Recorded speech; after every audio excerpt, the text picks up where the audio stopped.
Assalamualaikum warahmatullahi wabarakatuh. Selamat pagi mahasiswa semuanya.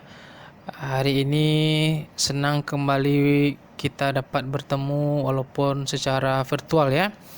Semoga rekan-rekan semuanya, mahasiswa semuanya dalam kondisi sehat walafiat, dan jika ingin keluar rumah maka pastikanlah menggunakan masker dan membawa hand sanitizer ya. Baik, hari ini adalah meeting kedua kita. Kita akan masuk kepada pelajaran kita dengan topik translation project ya, atau proyek penerjemahan. Translation project ya. Apa sih bedanya translation dengan translation project? Secara umum translation itu artinya adalah translating language ya, or translating a text from source language to target language by finding closest natural equivalence by considering the context of the text. Itu kira-kira intinya. Apa itu terjemahan? Terjemahan itu adalah menerjemahkan ya, atau proses pengiriman makna atau penyampaian makna dari bahasa sumber ke bahasa target dengan mencari kesetaraan kata yang sama atau yang mirip tetapi sifatnya alami ya. Dengan mempertimbangkan konteks dari sebuah teks tersebut. Itulah namanya translation. Apa itu translation project? Kalau translation project kita tambahkan saja. Artinya apa? Translation project itu kita melakukannya dengan sistem proyek atau project namanya. Atau dalam bahasa Inggris kita sebut dia dengan project management. Jadi kalau kita bicara project management, tentu saja kegiatan ini tidak mungkin dilaksanakan oleh satu orang. Tapi kalau translation bisa saja dilaksanakan oleh satu orang. Tapi kalau translation project ini pasti melibatkan beberapa orang dan beberapa ahli dalam proses penerjemahan. Baik, kita akan masuk kepada kajian kita. Lanjut. Jadi proyek translation project tadi membutuhkan yang namanya project management, manajemen proyek ya. Apa itu manajemen proyek? Jadi secara sederhananya, project management itu artinya leading the work of a team to achieve goals, meet success criteria at specified time. Apa artinya itu? Leading ya, mengatur, merancang ataupun menyusun. The work ya, pekerjaan atau proyek of a team, dari sekelompok orang, to achieve goals, untuk mencapai tujuan-tujuan yang apa? Sukses kriteria, keinginan-keinginan ataupun syarat-syarat yang diinginkan atau yang telah disepakati. At specified time, artinya waktunya tertentu. Jadi ada kalanya, ada berkala dia. Jadi ada rentang waktunya, tidak seenak kita saja dalam melakukan kegiatan. Jadi secara umum artinya leading the work of a team to achieve goals, meet success criteria at specific time. Ini artinya mengatur suatu proyek terjemahan oleh sebuah tim to achieve goals, untuk mencapai tujuan dengan kriteria-kriteria tertentu at specified time, dengan waktu tertentu. Oke. Mari kita akan membahas satu-satu poin-poin dari ini ya. Leading, mengatur. Di dalam proses manajemen proyek kita nanti akan diatur ya. Kita nanti akan diperintah, kita akan menerima nanti suruhan ataupun anjuran ataupun saran nanti. Perbedaannya dengan translator, kita diri kita sendiri yang mengatur ya. Tapi kalau kita bergabung dia dalam manajemen proyek atau project management, kita nanti akan diperintah, kita nanti akan diatur, kita akan nanti disusun oleh sebuah tim ya, atau sebuah kelompok sehingga pekerjaan kita itu menjadi teratur ya. Kalau kita bicara the work, artinya apa? The work itu artinya sebuah proyek atau sebuah sumber terjemahan. Sumber terjemahan ini kalau kita misalnya levelnya translation project, itu tidak mungkin hanya selembar 2 lembar. Rugi kita kalau proyek terjemahannya 1 lembar 20 lembar kita kerjakan saya proyek, rugi kita ya. Biasanya dalam project management the work ini pasti jumlahnya banyak ya. Bisa saja 1 buku gitu ya, ada 1000 lembar, ada 2000 lembar. Biasanya jumlah dari teks terjemahannya itu sangat banyak sekali, sehingga itu perlu kelompok, perlu orang-orang yang ahli dalam menerjemahkannya. Tidak bisa pekerjaan itu dihandle oleh 1 orang, karena ini pekerjaan yang sungguh berat. Terkait juga dengan of a team. Jadi tim, ada kelompoknya. Nanti dalam proyek manajemen ini akan ada ketuanya. Ketua bagian penerjemah, siapa yang nanti akan menjadi proofreading, siapa akan menjadi translator, siapa yang menjadi misalnya ahli IT-nya, bagian layout-nya. Nanti akan ada orang-orang yang seperti itu.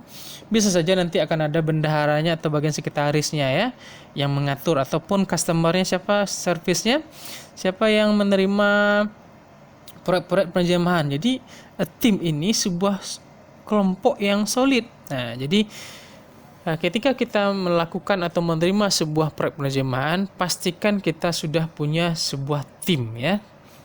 Sebuah kelompok dengan berbagai macam keahlian. Jadi dalam kelompok itu kita tidak hanya satu keahlian. Dalam kelompok itu kita harus memiliki berbagai keahlian.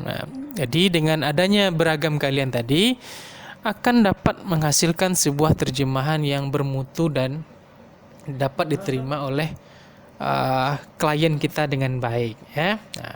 Jadi tim itu nanti yang akan menghasilkan suatu terjemahan. Tapi kalau pada translation itu hanya 1 orang saja yang menghasilkan terjemahan. Tapi kalau pada tim, artinya terjemahan itu akan melalui beberapa ahli ataupun beberapa orang dalam proses hasil terjemahan. Baik, kita lanjutkan kepada to achieve goals. To achieve goals itu artinya apa? Kita mencoba meraih ataupun mencapai tujuan. Jadi dalam sebuah proyek penerjemahan tujuan kita itu ada banyak ya. Tidak hanya 1. Tapi satu hal yang jelas, pasti tujuan kita itu adalah uang ya. Jadi dengan adanya proyek penerjemahan tentu saja nanti kita akan mendapatkan uang atas ganti rugi dari pekerjaan usaha kita ketika kita bekerja ya. Apakah nanti sebagai seorang penerjemah, apakah sebagai proofreader gitu ya, atau sebagian layout kah, atau orang dokumentalis kah. Ada begitu banyak. Jadi yang jelas itu uang ya. Sebenarnya ada lagi, yaitu achieve goal itu mendapatkan fixed customer atau loyal customer. Jadi dengan adanya kita melakukan atau mengerjakan proyek penerjemahan, kita itu akan mendapatkan suatu customer ataupun pelanggan yang setia kepada kita. Ingat, terjemahan ini tidak akan pernah habisnya ya. Ada selalu perusahaan, ada selalu pihak individu yang akan memberikan terjemahan kepada kita. Dengan menjaga mutu, dengan mencapai tujuan yang diharapkan, biasanya nanti customer itu akan kembali lagi bersama kita untuk memberikan bahan-bahan terjemahnya kepada kita. Jadi yang pertama tadi adalah uang, yang kedua itu adalah mendapatkan fixed customer yang setia kepada kita ya. Yang ketiga itu achieve goals, untuk mencapai tujuan apa? Skill profesional. Jadi dengan adanya project management ini kita akan melatih keahlian kita. Nah, nanti kita akan bisa berbagi posisi, kita juga bisa berbagi ide dengan teman-teman kita, apa sih yang bisa kita lakukan. Nah, mungkin pada saat ini kita masih menjadi seorang penerjemah, untuk besok-besoknya kita sudah bisa menjadi seorang proofreader. Nah, jadi kita akan nanti berbagi ilmu bersama-sama.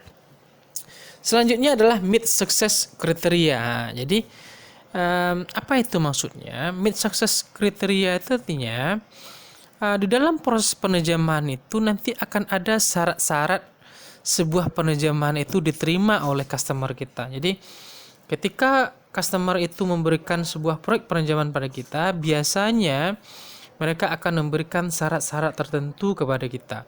Misalnya mereka memberikan penerjemahan apakah misalnya full translation, artinya semuanya diterjemahkan. Ada juga nanti mereka meminta kepada kita sebagai translation project, misalnya summarize translation, artinya kita hanya membuat terjemahan dengan menyimpulkan sebuah teks ya. Jadi ada begitu banyak kriteria yang mereka inginkan. Nanti ada juga syarat-syarat yang lain, misalnya seperti pemilihan diksi atau kata yang tepat pada proyek-proyek tertentu ya, ataupun pada istilah bidang keilmuan tertentu. Yang terakhir itu adalah specified time. Specified time itu artinya waktu tertentu atau ada range waktu. Ingat, di dalam proyek penerjemahan setiap orang, setiap kelompok itu bekerja berdasarkan waktu. Ketika misalnya proyek manajer kita memberikan tugas kepada penerjemah untuk menerjemahkan misalnya satu bab itu misalnya 1 minggu, maka translator harus bisa menyelesaikannya dalam 1 minggu. Nanti akan pindah lagi terjemahan itu kepada misalnya proofreader gitu ya, ataupun nanti setelah selesai pada proofreader akan diberikan lagi waktu oleh proyek manajer misalnya sekitar 1 minggu untuk pengecekan oleh proofreader, nanti pindahkan lagi misalnya kepada evaluator, seperti itu. Jadi specified time itu artinya ada batasan-batasan waktu di dalam proyek penerjemahan. Jadi nanti kita akan dibatasi oleh waktu. Jadi kalau kita bekerja dengan sistem proyek translation, biasanya kita akan diberikan batasan-batasan waktu ya. Hal ini hampir sama juga dengan translation. Kalau bedanya translation kita hanya bekerja berdasarkan keinginan kita sendiri. Tapi kalau pada proyek itu nanti pekerjaan kita itu akan menjadi tanggungan bagi orang lain. Maksudnya apa? Kalau kita tidak selesai, orang lain juga akan menunggu dari hasil kita. Jadi pekerjaan ini berantai dia. Jadi usahakanlah ketika manajer kita memberikan waktu 1 minggu, ya kita selesaikan 1 minggu. Jangan sampai lebih, karena itu akan mengganggu proses dari terjemahan. Secara ringkas, project management itu disebut dia dengan coordination, teamwork, planning, and control technique. Apa itu maksudnya? Jadi project management itu tentang koordinasi. Koordinasi itu apa? Hubungan antar pihak gitu ya. Jadi nanti dalam proses pengerjaan proyek terjemahan akan ada koordinasi, hubungan ya, saling komunikasi antara satu pihak dengan pihak yang lainnya. Koordinasi ini bisa saja dilakukan melalui email atau WhatsApp gitu ya, atau bentuk-bentuk komunikasi lainnya. Bisa saja face to face ya, langsung bisa saja, tidak ada masalah nanti itu. Jadi akan ada nanti jalur koordinasi kepada siapa melapor kalau pekerjaan kita sudah selesai. Gitu ya. Teamwork nanti kita akan dibentuk sebuah tim, nanti akan dijelaskan oleh project manager kita siapa saja tim-tim yang akan membantu proyek penerjemahan ini dikerjakan. Setelah terbentuk timnya, nanti akan dibuatlah planning, suatu buah rencana. Apa sih yang akan kita lakukan? Misalnya kita diberikan target 1 bulan ya untuk menerjemahkan buku 1000 halaman. Nah, kita tentukan nanti planning. Kira-kira 1 minggu awal itu apa yang kita kerjakan. 2 minggu awal apa lagi gitu ya. Minggu ketiga sampai minggu keempat. Kita atur ya. Kita rencanakan apa yang akan kita lakukan bersama-sama kelompok kita. Dan terakhir itu adalah kontrol teknik. Teknik kontrol ya. Jadi dalam proses proyek penerjemahan, semua orang itu wajib mengontrol dirinya, baik dari segi alat maupun dari hasil terjemahan. Jangan kita hanya mengharapkan hasil revisi dari orang lain, tidak. Kita sebagai penerjemah, sebagai proofreader, sebagai orang bagian layout nanti atau dokumen, kita lah bertanggung jawab terlebih dahulu kepada apa yang kita kerjakan. Barulah nanti pekerjaan kita itu juga akan dicek orang lain ya. Yang paling tinggi itu kan adalah manajer kita nanti akan ngecek. Tapi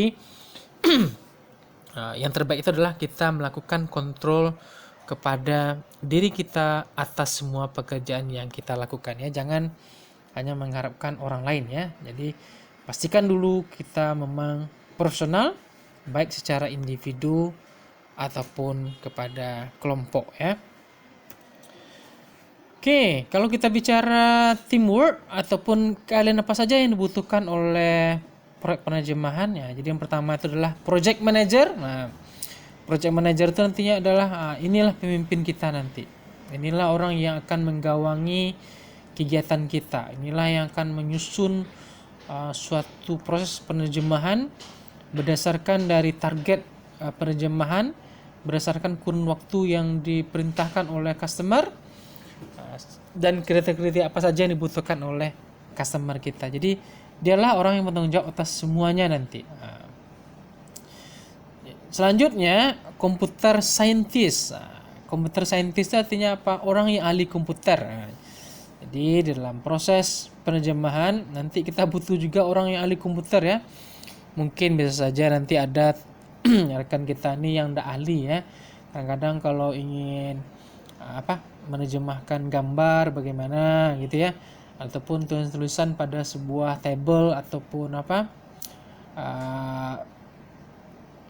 diagram atau bar gitu ya. Nah, jadi kita harus membutuhkan orang-orang yang ahli komputer seperti ini. Kalau misalnya komputer kita lagi ngadat, komputer kita lagi kena virus, kita bisa minta bantuan kepada mereka ya. Kalau kita upahkan pula, itu nanti akan memakan waktu ya. Nah, kadang-kadang dengan adanya ahli komputer ini akan membuat pekerjaan kita. Nah, kadang-kadang ketika sebuah tugas itu dikirimkan ke dalam flash disk, rupanya flash disknya tidak terbaca, kadang-kadang minta format, kadang-kadang komputer kita kena virus. Nah, maka ahli-ahli komputer inilah yang kita harapkan dapat membantu proses pekerjaan kita dapat berjalan lancar ya. Nah, selanjutnya dokumentalis, ini seperti saya bilang tadi. Dokumentalis itu adalah artinya apa? Seseorang yang ahli dalam membuat dokumen atau mendokumentasikan teks-teks kita. Seringkali kalau kita ini bekerja kan asal simpan saja, tidak pandai membuat folder ya. Jadi nanti orang-orang inilah yang akan menyimpan, misalnya table 1, ini disimpannya, gambar 1 di sini simpannya gitu ya. Chapter 1, chapter 2, urutan-urutan seperti inilah yang nanti kita butuhkan daripada seorang dokumentalis. Kenapa kita butuh mereka? Karena nanti pekerjaan kita ini akan terpisah-pisah. Bab 1 mungkin dikerjakan oleh si A, bab 2 dikerjakan oleh si B, bab 3 dikerjakan oleh C. Jadi dokumen-dokumen kita itu terpisah-pisah. Nah, nanti menggabungkannya bagaimana? Itulah kita butuh seorang dokumentalis itu. Dialah nanti yang akan menggabungkan seluruh file kita, baik dari teks, gambar, diagram, ataupun bentuk-bentuk dari tulisan-tulisan persamaan, equation. Itulah nanti akan pekerjaan dia. Bagaimana caranya seperti itu. Selanjutnya kita membutuhkan juga namanya layout specialist. Layout itu apa? Tampilan. Jadi ketika kita menerjemahkan, kadang-kadang orang tuh minta sesuai dia tampilannya dengan teks yang mereka berikan. Misalnya ketika kita menerjemahkan buku, nanti terjemahannya harus seperti itu, buku seperti itu juga. Nah, harus sama dia dengan gaya majalah itu juga, sama dia dengan misalnya buku manual atau buku panduan itu juga tidak berbeda bentuknya. Seperti ini kita butuh layout. Orang yang ahli dalam mendesain ya, orang yang mampu membuat gambar-gambar, sketsa ataupun desain yang baik, layout itu namanya ya, orang yang ahli desain. Selanjutnya apa? Kita butuh juga yang namanya language engineer. Engineer itu apa? Orang yang ahli bahasa. Orang ahli bahasa ini kita minimal ada 2 lah ya. Bahasa Indonesia kah, bahasa Inggris kah, atau bahasa yang lain. Tapi yang jelas ketika kita menerjemah itu minimal kita menguasai 2 bahasa. Bahasa sumber dan bahasa target. Misalnya kalau kita menerjemahkan bahasa Inggris, biasanya kita juga harus menguasai bahasa Indonesia seperti itu ya. Jadi ahli bahasa itu kita butuhkan. Orang yang biasanya ahli bahasa ini akan seringkali diambil dari orang-orang linguistik ya, orang-orang yang ilmu murni, gitu ya. Walaupun ada banyak juga orang-orang yang tamatan misalnya dari jurusan lain gitu ya. Mungkin pengalaman mereka lebih tinggi, tapi kalau kita bicara ahli, tentu saja kita akan lebih mengharapkan para ahli bahasa ya, yang akan dapat bergabung dengan kita. Atau kalau tidak ada ahli bahasa, pastikanlah orang ahli bahasa ini memang orang yang sudah berpengalaman. Jadi mereka tahu mana kata yang tepat, mana frase yang tepat, anak kalimat, induk kalimat ya. Seperti itu mereka tahu ya. Karena kita membutuhkan mereka hal-hal sekecil itu, misalnya seperti titik, koma, ada lagi misalnya koma, huruf besar, kecil. Kapan kita melakukan itu? Itulah kerjaan mereka. Jadi mereka tahu di mana letak bahasa yang tepat. Selanjutnya kita butuh namanya evaluator. Evaluator ini artinya evaluate, artinya mengevaluasi pekerjaan. Jadi setelah selesai nanti terjemahan itu diterjemahkan, nanti akan ada seorang evaluator, seorang yang akan mengevaluasi pekerjaan kita. Nanti dia akan coret ya, di sini salah, di sini tidak cocok, di sini tidak tepat gitu ya. Itu hal yang biasa saja, tidak usah pula kita merasa sakit hati dengan apa yang dilakukan oleh evaluator, karena itulah pekerjaan mereka, hargai saja. Itu soalnya kita membentuk tim itu dengan suatu profesionalitas ya. Tidak ada hubungan kedekatan yang tidak profesional. Hal biasa saja ketika ada banyak evaluasi terhadap terjemahan kita. Mungkin terjemahan kita bersifat literal, masih banyak word to word, atau bahkan ada yang salah-salah kata. Ketika mereka mengoreksi, ya hal-hal standar saja, tidak ada masalah seperti itu. Mungkin saja ada halaman kita yang kurang, ada bagian paragraf yang hilang, itulah pekerjaan mereka. Mereka akan mengevaluasi apa saja hasil terjemahan kita ya. Selanjutnya kita juga butuh orang namanya localizer. Localizer ini apa itu? Adalah orang-orang yang ahli dengan budaya-budaya lokal. Misalnya apa? Misalnya kita menerjemah teks-teks bahasa Minang ya, contoh. Teks-teks bahasa Minang atau sastra lisan Minang, sastra Minang. Tentu saja nanti akan ada banyak istilah yang mungkin kita tidak tahu ya. Entah apa yang dia tulis gitu ya. Entah apa yang tertulis pada naskah itu, maka kita butuh localizer. Seseorang yang paham pada bahasa itu. Jadi satu localizer untuk satu bahasa ya. Jadi ketika kita menerjemahkan satu teks bahasa, maka pastikanlah kita sudah memiliki localizernya. Apa tujuannya? Supaya arti yang kita terjemahkan itu tepat, supaya kalimat yang kita sampaikan itu maksudnya jelas. Jadi tidak ada ambigu, tidak ada kesilapan, tidak ada multi interpretasi terhadap apa yang kita sampaikan dalam proses penerjemahan. Jadi usahakanlah ketika kita melakukan proyek penerjemahan, localizer itu memang ada, dan kita bisa juga berkonsultasi kepada mereka karena mereka pasti tahu terhadap istilah-istilah yang ada pada teks tersebut. Jadi itulah fungsi mereka. Mereka akan berbagi ide sama kita, memberikan informasi kepada kita terhadap istilah-istilah yang pas, yang cocok untuk terjemahan kita.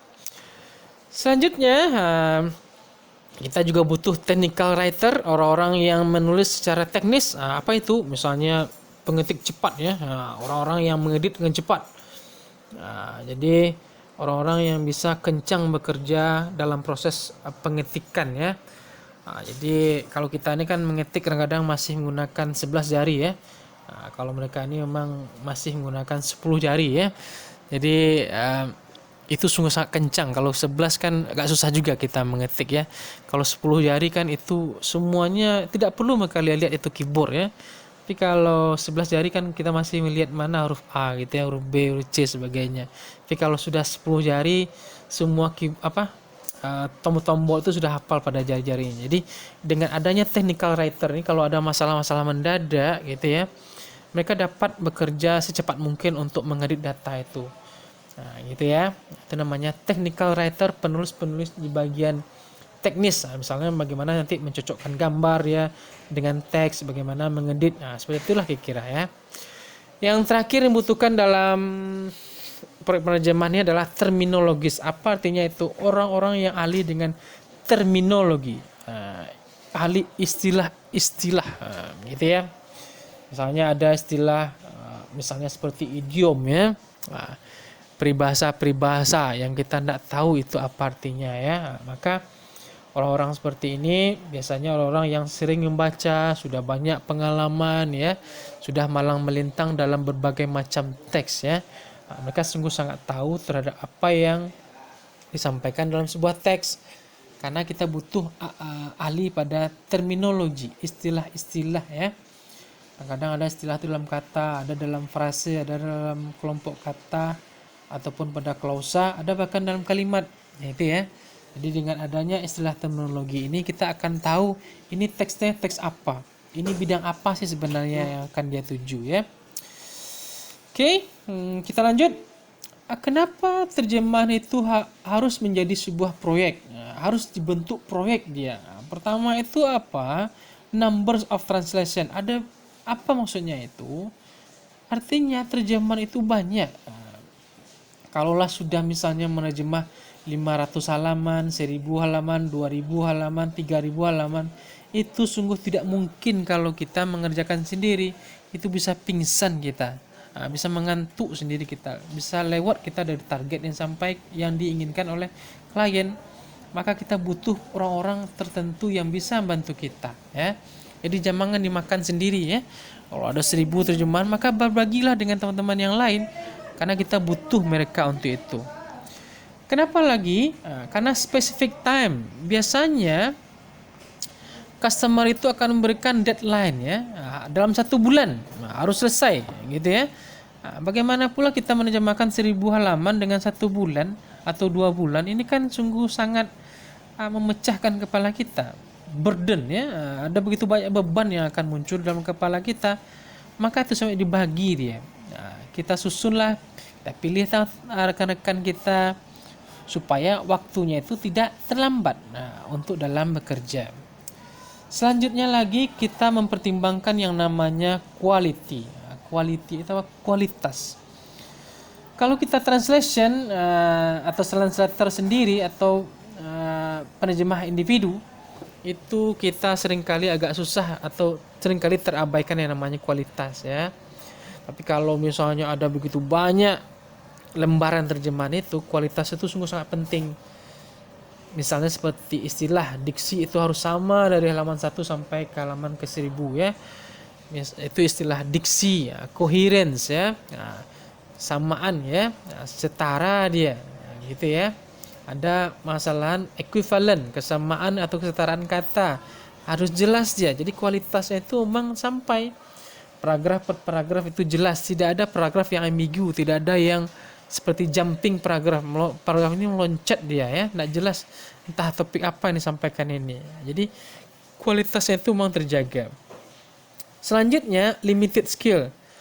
Tentu saja kalau kita bekerja sendiri, keahlian kita agak terbatas ya. Tidak mungkin kita ahli dan semuanya. Ahli kita mengedit, ahli kita pada gambar, ahli kita bahasa daerah, ahli kita membuat desain, tidak mungkin seperti itu ya. Walaupun mungkin bisa, tapi waktu untuk mengerjakannya itu sungguh sangat mepet. Itu sebabnya kita membutuhkan orang lain. Itu sebut dia dengan proyek, karena kita minta bantuan kepada orang lain. Selanjutnya apa? Customer type. Artinya apa? Tipe pelanggan kita itu juga tidak mau seringkali yang menerjemahkan itu adalah individu. Seringkali mereka minta kelompok atau proyek. Jadi sebuah CV kah atau PT kah penerjemah, supaya mereka jelas ya dengan target yang mereka inginkan. Kalau penerjemah individu itu gak susah mereka bersaing dengan yang PT atau CV ya, karena perusahaan-perusahaan itu lebih percaya kepada penerjemah yang lebih dilindungi oleh sebuah hukum ya. Adanya namanya legal translator, seperti itulah kira-kira ya. Selanjutnya ada target. Jadi kenapa kita harus melakukan proyek penerjemahan? Karena ada begitu banyak target yang akan kita kejar.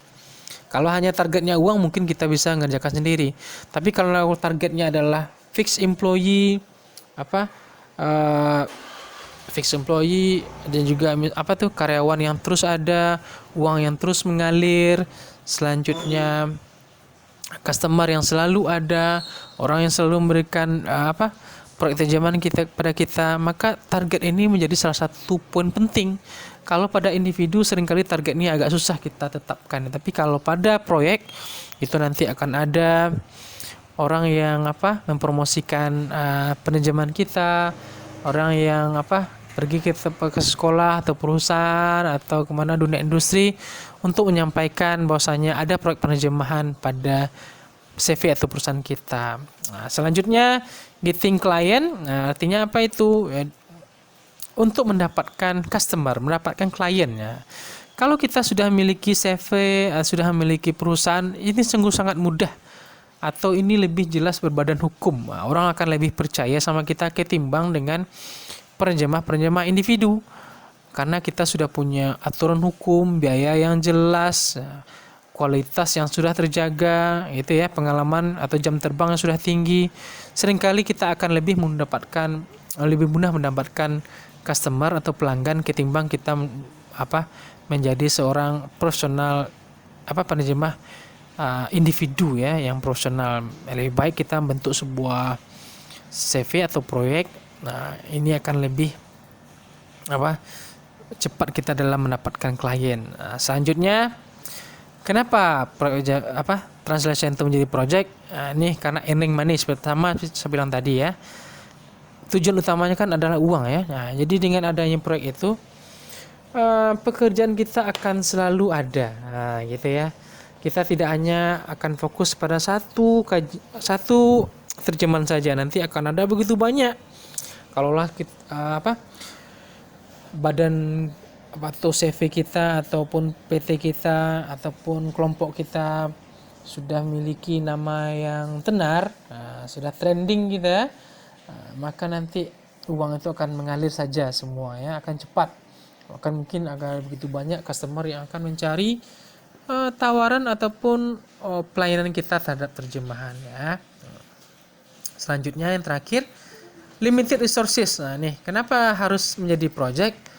Sumber kita atau tenaga kita itu terbatas ya. Jadi itu sebabnya kita perlu melakukan proyek. Maksudnya lagi, limited resources itu artinya kita tidak mungkin hanya kita sendiri yang bekerja ya. Kita memang membutuhkan sumber-sumber yang lain. Mungkin laptop kita yang satu, kita butuh apalagi buku-buku, kamus gitu ya. Jadi dengan adanya kita bekerja sama, itu akan memudahkan kita dalam bekerja atau menerjemahkan teks dengan baik. Kalau kita hanya dengan diri sendiri, mungkin kita akan susah untuk bekerja ya. Oke. Kita lanjut kepada apa sih untungnya kalau kita mengerjakan proyek terjemahan. Pertama itu adalah sharing knowledge. Artinya apa itu? Kita dapat berbagi ilmu pengetahuan. Jadi dengan gabungnya kita dengan proyek terjemahan, maka nanti ilmu-ilmu yang dikerjakan oleh tim kita itu bisa dibagi gitu ya. Mungkin hari ini kita seperti tadi masih seorang penerjemah, nanti kita sudah bisa menjadi seorang proofreader, nanti bisa kita menjadi seorang evaluator gitu ya. Nah, mungkin pada suatu saat kita sendiri yang menjadi project manager ya, karena sudah begitu banyak pengalaman yang kita punya.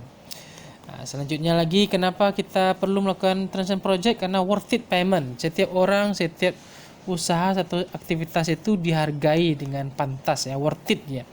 Jadi pembayarannya pantas ya. Jadi pekerjaan berat tentu harganya agak lumayan ya. Nah, kalau pekerjaannya ringan tentu biaya yang dikeluarkan oleh manajer kita tentu ringan juga. Jadi semakin besar risiko tentu semakin besar pula pendapatan. Itu hal yang standar saja. Earning money, ini juga mendapatkan uang terus menerus ya. Jadi dengan adanya proyek terjemahan, kita akan selalu mendapatkan uang ya, akan memutar terus ya. Tapi kalau kita hanya bekerja pada diri sendiri, belum tentu kita akan mendapatkan proyek. Bisa saja nanti kita akan dalam 1 bulan tidak ada dapat, mungkin 2 bulan juga tidak ada. Tapi kalau kita sudah punya translation project, nanti akan begitu banyak uang kita dapatkan ya, karena kita sudah mendapatkan klien yang sudah jelas gitu ya.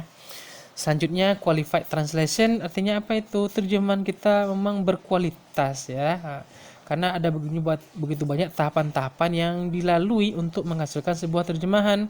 Kalau pada personal translation atau satu orang saja, itu mungkin ada begitu banyak kesalahan-kesalahan yang terjadi ya. Tapi kalau pada translation project itu akan banyak sekali tahapan-tahapan yang dilalui sehingga terjemahan itu memang berkualitas adanya. Selanjutnya customer satisfaction, artinya apa itu? Ada kepuasan dari pelanggan kita. Jadi dengan bekerja kita secara proyek, customer kita juga puas. Kenapa? Karena memang seperti itulah yang mereka inginkan terjemahannya gitu ya. Mereka dapat berdiskusi, mereka dapat memberikan ide gitu ya, mereka dapat mengecek gitu ya. Nah, jadi kita libatkan mereka dalam proses penerjemahan. Dan yang terakhir, tentu saja kalau kita sudah punya proyek, risiko kita akan kecil gitu ya, komplain gak akan kecil. Kenapa? Karena proyek penerjemahan kita itu sudah melalui tahapan-tahapan yang jelas. Nah, gitu. Jadi ada tahapan-tahapan yang wajib dilalui oleh sebuah penerjemah ataupun sebuah terjemahan sehingga terjemahan itu bisa berhasil dengan baik ya. Oke, kira-kira itu topik kita hari ini. Jadi topik kita hari ini tentang translation project. Nah, kenapa harus kita lakukan project penerjemahan dan siapa saja aktor-aktor yang penting dalam sebuah proyek penerjemahan ya. Mudah-mudahan rekan-rekan semuanya dapat memahami teksnya dapat memahami informasinya dengan baik. Terima kasih.